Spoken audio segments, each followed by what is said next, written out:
good morning, India.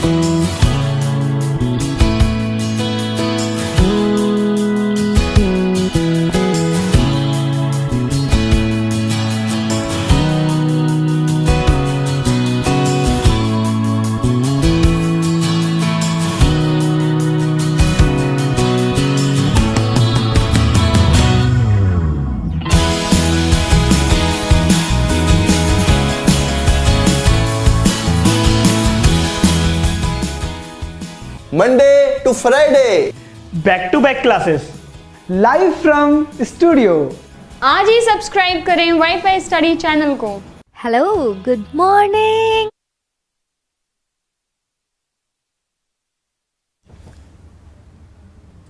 Hello everyone, मैं हूं सुष्मिता त्रिपाठी और मैं आप सभी का स्वागत करती हूं WiFi study changing the way of learning, India's number 1 study channel, part of Unacademy now. Express आ गई है और एक्सप्रेस आपको अपने साथ स्टैटिक अवेयरनेस के बहुत सारे क्वेश्चंस के साथ ले जाने वाली है। शुरू करते हैं सेशन को और बढ़ते हैं हम लोग सेशन की तरफ। ओके, तो ये हमारा टाइमर भी सेट है। सबसे पहला सवाल आपसे पूछ रहा है कि ऐश्वर्य सिंह तोमर कौन से खेल से संबंधित है। ओके, ऐश्वर्य सिंह तोमर जी कौन से खेल से संबंधित है, ये आपसे क्वेश्चन पूछ रहा है। आंसर बताइएगा सभी लोग, क्या आंसर होगा इसका। बीच में इनका नाम भी जो है बहुत ज्यादा मशहूर हुआ था, अगर आप लोगों को याद हो तो। ठीक है, ओके, तो इसका जो सही आंसर है वो होगा ऐश्वर्य सिंह तोमर जो है ये एक इंडियन स्पोर्ट्स शूटर है। ठीक है, ये एक इंडियन स्पोर्ट्स शूटर है, शूटिंग से संबंधित है ये। और इसके अलावा जो आपको ध्यान रखना है वो ये याद रखना है कि इन्हें ब्रॉन्ज मेडल भी मिला था। ठीक है, इन्हें ब्रॉन्ज मेडल मिला था 50 मीटर राइफल, तीसरी पोजीशन पर थे इवेंट 2019 की जो आपकी एशियन शूटिंग चैंपियनशिप हुई थी। साथ ही साथ में इन्होंने एक कोटा भी अपना सिक्योर कर लिया 2020 की ओलंपिक्स में। ठीक है, तो इसका सही आंसर क्या होगा, शूटिंग। ओके, अच्छा 2020 समर ओलंपिक कहां पर हो रही है। 2020 की आपकी समर ओलंपिक्स का वेन्यू क्या है, आंसर करो फटाफट। जापान है या चाइना है, क्या होगा। करेक्ट आंसर इज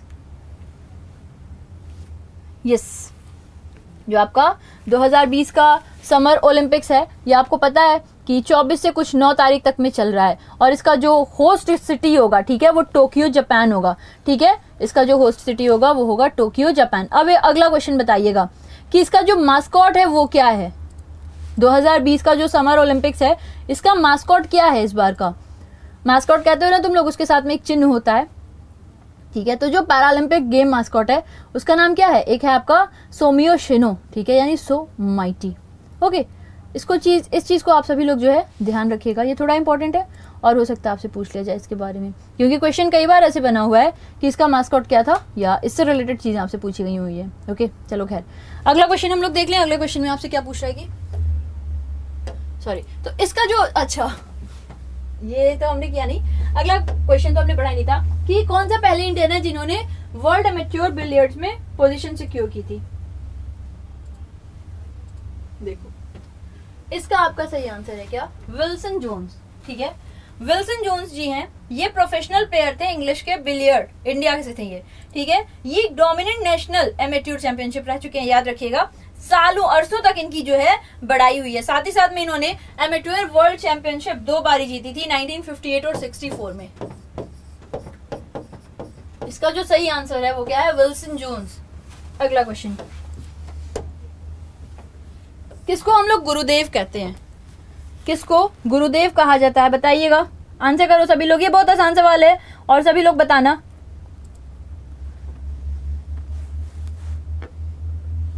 ओके,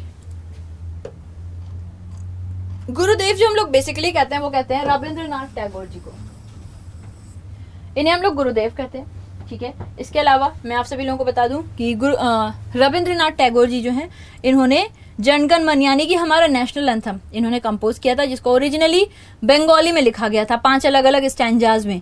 ठीक है, और फिर एक नोशन दे दिया गया था इसको रविंद्रनाथ टैगोर जी द्वारा। ठीक है, पहली बार कहाँ गाया गया था उसे, कलकत्ता में। कहाँ, नेशनल कांग्रेस, दिसंबर 27, 1911 में। ठीक है, तो क्या इतना आपसे कभी पूछेगा नहीं, फिर भी जो समिट हुई थी उसके बारे में थोड़ा बहुत याद होना चाहिए, शायद से कभी आपसे पूछ ले।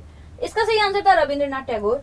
इनकी जो जन्म हुई थी वो कलकत्ता में हुई थी और बहुत सारे इनके ऐसे जो कहा जाए कि नोटेबल वर्क्स इनके बहुत अच्छे हैं, जैसे गीतांजलि हो गया आपका, फिर जनगण मन हो गया, ठीक है, ऐसी बहुत सारी हैं, फिर अमार सोनार बंगला, नौका डूबी, ऐसी बहुत सारी चीजें, ठीक है। तो ये भी क्वेश्चन बनता है ये किसने लिखी है, उस चीज को बार बार जब हम लोग रिवाइज करते हैं ना तो आपके दिमाग में वो चीज आएगी। अगला क्वेश्चन है Dafla and Lampu tribes are found in, ये एक बार मैंने आप लोगों को क्वेश्चन ऐसे होमवर्क में भी दिया था।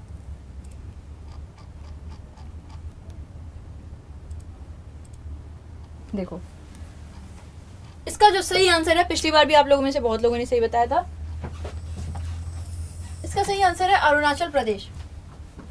अरुणाचल प्रदेश में मिलते हैं ऐसे ट्राइब्स, ठीक है। फिर अगर हम लोग पहले जैसे आपको मध्य प्रदेश दिख रहा है, तो मध्य प्रदेश के बहुत सारे ऐसे ट्राइब्स हैं, जैसे भाली ट्राइब हो गया आपका, ठीक है, ये सबसे बड़ी ट्राइब है एमपी की, भिल ट्राइब हो गया। फिर उसके बाद गोंड ट्राइब होता है, बैगा, ऐसे कुछ इनके ट्राइब्स होते हैं, ठीक है, नाम याद रखिएगा, पूछ लेता है ये, इनके बारे में एक दो बार पूछा हुआ है, जिनसे आपके सबसे बड़े वहां के ट्राइब्स हैं। फिर ओडिशा के भी बहुत सारे सवाल बनते हैं कि ओडिशा के ट्राइब्स के नेम, ठीक है, तो वो जो हो जाता है आपका, हो जाता है कोंड हो गया, सौरा हो गया, बूंदा, ये सारे इनके ट्राइब्स होते हैं जो अक्सर पूछे जाते हैं, ठीक है। छत्तीसगढ़ के ट्राइब्स का नाम बताइएगा, ये तो बहुत मशहूर है। अगला क्वेश्चन देखिए, कौन सी जगह देश में दस्ते का वीर मरुभूमि है?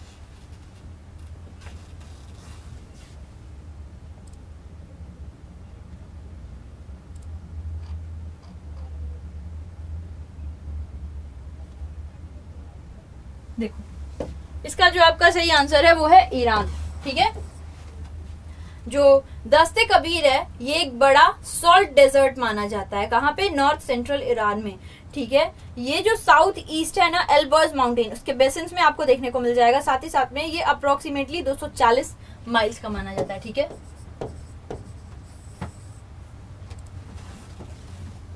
ओके, अगला question, which person tomb is called Narayan Ghat? Answer बताइएगा, किसके टोम्ब को नारायण घाट हम लोग कहते हैं? आंसर करो सभी लोग, कीप आंसरिंग।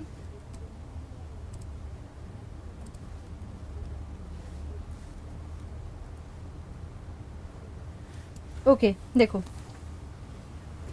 नारायण घाट के बारे में आपसे पूछ रहा था, तो इसका जो आपका सही आंसर है वो होगा क्या? गुलजारी लाल नंदा। कुछ फेमस पर्सन्स के टॉम्ब जो आपसे पूछता है, जैसे महात्मा गांधी हो गए, तो महात्मा गांधी जी के लिए जो टॉम्ब आपसे पूछता है, इसका सही आंसर क्या होता है? इसका सही आंसर होता है आपका राजघाट, ठीक है। फिर एक आपका हो जाते हैं जवाहरलाल नेहरू जी। जवाहरलाल नेहरू जी के लिए जो पूछा जाता है वो होता है शांतिवन, ठीक है। फिर इंदिरा गांधी जी का, इनका क्या हो जाता है? इनका हो जाता है आपका शक्ति स्थल, ठीक है। इसके बाद जगजीवन राम जी का स्मृति स्थल। राजीव गांधी जी का कई बार आपसे पूछा जाता है, तो राजीव गांधी जी की क्या होती है? वीर भूमि, ठीक है। लाल बहादुर शास्त्री जी की क्या होती है? इनकी होती है विजय घाट। चौधरी चरण सिंह जी की कौन सी होती है?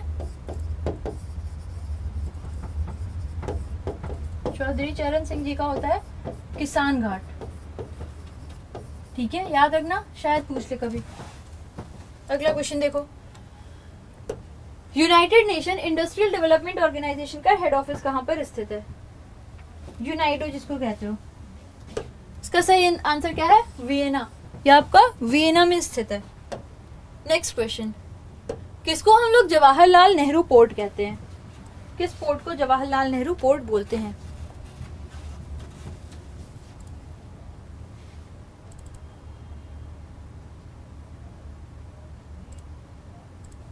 देखो जवाहरलाल नेहरू पोर्ट, ठीक है, जेएनपीटी से भी जाना जाता है। ये नवा शेवा जो है लार्जेस्ट कंटेनर पोर्ट है भारत का, ठीक है। कहां पर? मुंबई के ईस्ट में। तो इसका जो सही आंसर है वो क्या है? नवा शेना कंडला पोर्ट, ओके। चलो फिर देखो, फिरोजपुर किस नदी के बैंक पर है? ये आसान सवाल है, इसका आप लोग तुरंत आंसर कर सकते हो। The answer is Sutlej, okay. अगला क्वेश्चन है, southern most point of India is? जो सदर्न मोस्ट पॉइंट है इंडिया का वो क्या है? ये होता है आपका इंदिरा पॉइंट। इंदिरा पॉइंट जो होता है ये आपका सदर्न मोस्ट पॉइंट माना जाता है इंडिया का, ठीक है। और अच्छा, अगर मैं आपसे बोलती हूँ कि इंदिरा पॉइंट है कहां पर, इंदिरा पॉइंट कहां पर स्थित है, कोई बताएगा मुझे? तमिलनाडु है या फिर कहां? अगर आप लोग तमिलनाडु बता रहे हो तो दैट इज रॉन्ग, ठीक है, वो आपका गलत होगा। क्यों? क्योंकि तमिलनाडु ना होके क्या होता है, ये होता है आपका अंडमान निकोबार में, ठीक है। खैर, अगर हम लोग बोलते हैं वेस्टर्न मोस्ट पॉइंट जो होता है भारत का, तो वो कहां पर होता है? वो गुजरात के गुआर मोटी करके एक जगह होता है, ठीक है, वहां पर आपको ये देखने को मिलता है, ठीक है। अब अगर मैं आपसे कहती हूँ ईस्टर्न मोस्ट पॉइंट क्या होगा, ईस्टर्न मोस्ट पॉइंट भारत का क्या होगा? ये आपका किबिथु करके होता है अरुणाचल प्रदेश में, ठीक है, ये आपका क्या होता है? किबिथु करके होता है। और अगर मैं आपसे क्वेश्चन पूछती हूँ नॉर्दर्न मोस्ट पॉइंट, साथ ही साथ में आप लोग नॉर्दर्न मोस्ट पॉइंट भी बताइएगा। ओके, देखो भाई, इसका जो आपका, अगर मैं अच्छा देखो, एक और तरीके से ऐसे ऐसे करके भी हम लोग याद कर सकते हैं, ठीक है। अगर आप लोग इसको चाहो तो अलग अलग तरीके से भी याद कर सकते हो, चारों तरफ जो है ना, चारों दिशा बना बना करके ऐसे याद कर सकते हो। ओके, खैर चलो हम लोग आगे बढ़ते हैं और अगला क्वेश्चन हम लोग देख लेते हैं। ओके, ये हमने ज्योग्राफी में शायद 1 या 2 बार डिस्कस कर रखा है, अभी आने वाले सेशंस में भी ये इंक्लूडेड है, सारे के सारे पॉइंट्स आपको जो है बता दिए जाएंगे, ठीक है। अगला क्वेश्चन देख लो क्या लिखा हुआ है कि name the place in India way bay of Bengal Arabian sea. अच्छा, ये भी क्वेश्चन कई बार हुआ है, बताइएगा। जैसे भारत को आप लोग देखते हो, इधर आपको बे ऑफ बंगाल में जाता है, ये इंडियन ओशन हो गया, ये अरेबियन सी। आपको ऐसी जगह बतानी है जहां ये तीनों मीट करते हैं, तो सही आंसर क्या हो जाएगा? सही आंसर होता है कन्याकुमारी। अगला question, the Indian subcontinent was originally part of a huge mass called. Movie देखेगी नहीं तुम लोग अभी, तानाजी? इसका सही आंसर क्या है? इसका सही आंसर है गोंडवाना कॉन्टिनेंट, ठीक है। इसका आपका सही आंसर है गोंडवाना कॉन्टिनेंट। ये आपका Gondwana continent is the actual answer. Just a second,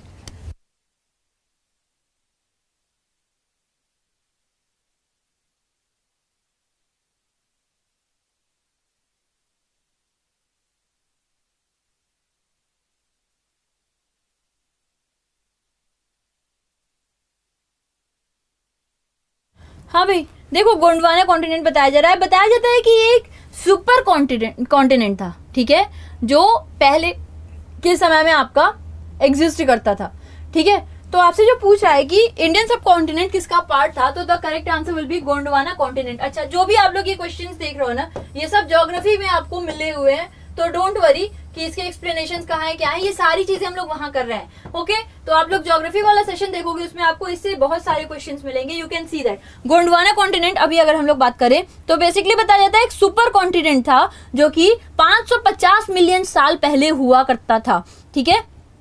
तो ये आपसे पूछा हुआ था इंडियन सब कॉन्टिनेंट किसका पार्ट था, इंडियन सब कॉन्टिनेंट इसी का ही पार्ट था, ठीक है। फिर बताया जाता है कि उसके बाद ये अलग अलग टुकड़ों में बटा, जिसको आज हम लोग Africa, south America, Australia, Antarctica, Indian सब कॉन्टिनेंट और अरेबियन पेनिनसुला से जानते हैं। तो इसका सही आंसर हो गया गोंडवाना कॉन्टिनेंट। अगला क्वेश्चन है, इंडिया कितने टेरिटरीज में, नेचुरल टेरिटरीज में डिवाइडेड है?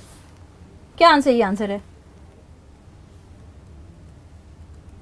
कितने नेचुरल टेरिटरीज में डिवाइडेड है?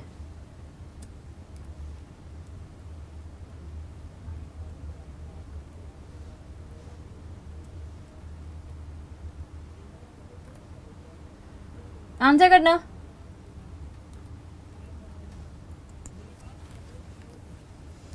द करेक्ट आंसर इज, हाँ जी, इसका आपका सही आंसर होता है 4। इंडियन 4 नेचुरल टेरिटरीज में जो है डिवाइडेड है, ठीक है। फिर देखो, उत्तराखंड के किस पार्ट में आर्टिशियन वेल्स देखने को मिलते हैं?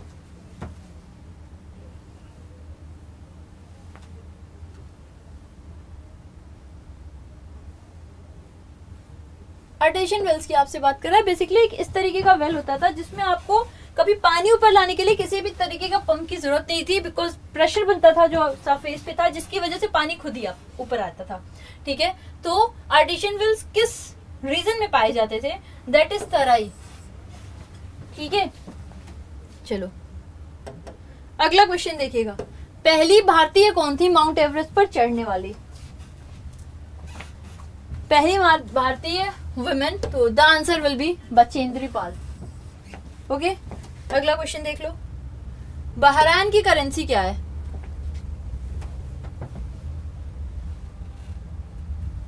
बहरान की करेंसी क्या है? द आंसर विल बी दिनार। टाका कहाँ का है? बांग्लादेश में मिलता है। पैसों के लिए मैंने आप लोगों को एक ट्रिक बताया था, ट्रिपल सी पूमा करके। ठीक है, मेरी ट्रिक वाली क्लास आप लोग चाहो तो 2.0 पे देख सकते हो, पहले आती थी, उससे ये सारी चीजें आपको याद हो जाएंगी। ओके, और अभी याद रखना कि बहुत सारी ऐसी कंट्रीज थी जो कि CFA फ्रैंक से अपनी करेंसी बदलकर इको करने वाली हैं 2020 से। ओके, अगला क्वेश्चन है, कौन से स्टेट में जट जतिन डांस परफॉर्म किया जाता है? आंसर बताइएगा।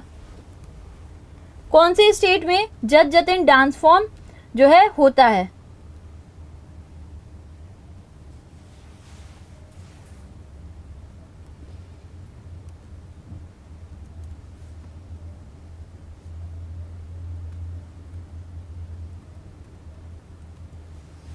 ओके, इसका जो सही आंसर है वो क्या है? हाँ भाई, इसका सही आपका आंसर है बिहार। ठीक है, इसका आपका सही आंसर है बिहार। अब एक बात बताइएगा, राजस्थान के फेमस डांस फॉर्म्स क्या क्या होते हैं? राजस्थान के फेमस डांस फॉर्म्स क्या क्या होते हैं? बहुत बार हम लोगों ने इसको डिस्कस किया, आप लोगों को याद होगा। जो सबसे ज्यादा एक फेमस हमें मिलता है वो कौन सा होता है? वो होता है घूमर। ठीक है, सबसे ज्यादा जो एक फेमस होता है वो होता है घूमर। ठीक है, अच्छा, जम्मू का कौन सा था? इसको भी हम लोगों ने कई बार किया है, आप लोगों को याद होगा, कई बार इसका नाम पढ़ा है। The answer was Dhumal. ठीक है, और हरियाणा का कौन सा होता है? हरियाणा का कौन सा फेमस फोक डांस होता है? बताते चलना सभी लोग। हाँ, इसके बहुत सारे आपको ऐसे मिल जाएंगे। बेसिकली जो एक बहुत ज्यादा बताया जाता है, फाग हो गया, घूमर यहाँ भी परफॉर्म करते हैं, झूमर होता है, फिर एक आपका गुग्गा होता है, एक धमाल होता है, ऐसे बहुत सारे डांस यहाँ भी होते हैं। ठीक है, क्या होता है जब ये भी कोई जैसे बाउंड्री होता है ना, तो उस बाउंड्री के लोग भी परफॉर्म करते हैं, तो इस साइड उस साइड दोनों ही आने के उसके चांसेस हो जाते हैं। ठीक है, खैर ये हमारा आज का आखिरी सवाल है, which is the national game of France? इसका आंसर क्या है? इसका आंसर है फुटबॉल। ठीक है, और याद रखिएगा फ्रांस ही पहली कंट्री थी जिसने IMF से भी लोन लिया था। ठीक है, चलो फिर ये हमारा आज का सेशन था। अगर आपको आज का, मैं वापस आ जाऊं। ओके, तो अगर आपको आज का सेशन पसंद आया, सेशन को लाइक कर देना, शेयर कर देना और चैनल सब्सक्राइब कर देना। मिलेंगे अगले सेशन में, तब तक के लिए जय हिंद, जय Bharat, and I love you all. Thank you so much.